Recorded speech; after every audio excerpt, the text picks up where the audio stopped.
my sincere thanks to all our illustrious speakers. It's amazing, but every person that I asked to speak at today's event accepted, and I think that's really fantastic. All very busy senior people. It confirms for me the old adage, if you want something done, ask a busy person. So that's where we started from. And welcome everybody here who's come to attend personally. So we have a nice group here in person, and welcome to all of you online.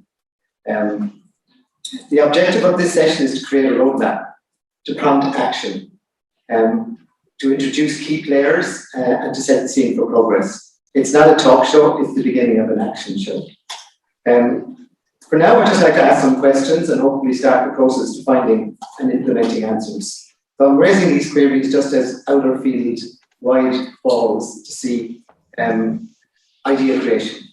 Firstly, if South Africa is the gateway to Africa and Ireland the gateway to Europe and the US, why are we not working much harder on opening opportunities together? Secondly, if Ireland's 250,000 or so SMMEs took on one employee each from the 400,000 unemployed graduates in South Africa, what a win-win situation that would be. I'm just thinking about going back to Ireland. In the 80s, I started a venture capital company called Link with a fellow colleague from KPMG, and we couldn't find one small company to invest in. So that's where Ireland was 40 to 50 years ago. So just think of what could happen here with the right circumstances. Ireland has moved from practically zero SMEs to 250,000 now, which is quite an extraordinary number. What if the Wild Atlantic Way was recreated and twinned with the Wild Atlantic and Indian Way in South Africa? Ireland has had a huge tourism boost from the Wild Atlantic Way. I was lucky enough to travel 2,000 kilometers in the last couple of weeks around the East Coast and the West Coast, along the Atlantic and the Indian Ocean, and it is really quite extraordinary. There's a real opportunity there. Another question. What if Tidy Towns Ireland assisted and set up Tidy Towns South Africa, and even more importantly, Tidy Township South Africa? Bring tourism to the regions and create rural benefits and township benefits. Next question. Education. There's a wonderful organization here called Principles for Progress, PFP. They provide all the documentation and board papers to put good management teams in all the schools, township schools and schools generally across the country. They also provide directors for the schools to drive the process of implementation of proper management. What if they could source board members for SA schools in Ireland? We now have our virtual links. There's thousands and thousands of retired people, wonderful teachers and wonderful principals who are not working. What if we could get volunteers in Ireland to sit on the boards of all these schools in South Africa?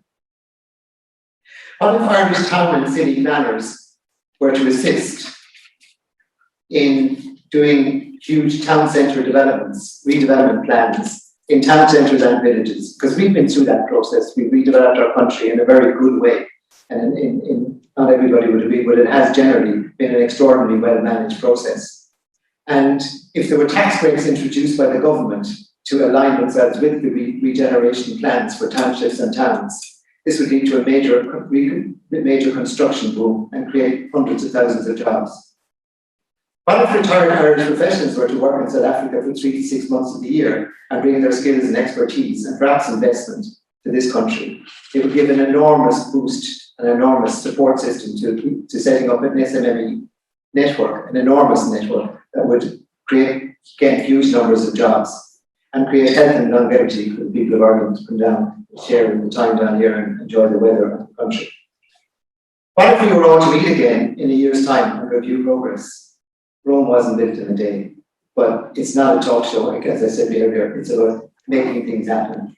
What if we were to arrange mini trade missions around the Pro 16 Rugby League, with teams from the 4 provinces of Ireland visiting SA, and SA teams from its 4 main cities visiting the 4 provinces of Ireland? Sport, tourism, and business go hand in hand. Last question. Ireland's progress in the last 50 years has been extraordinary. It is a great blueprint for South Africa and Africa.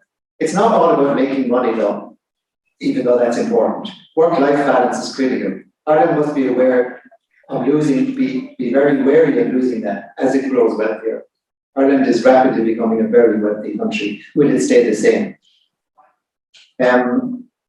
So finally, just mentioning some interesting things we want to look at. Food science and production. Ireland produces 26 times the amount of food it consumes. Education, technology, tourism, sport, health and medicine, manufacturing and services and construction are all major industries that we can link up between Ireland and South Africa. So finally, thanks to my BICT team for all their hard work and to the President Hotel for hosting us wonderfully as they always do. Nkosi Nkulu, Danki, and Gormley Mahagut Galer. Gomerami Bio Arnam Shavarish. Thank you.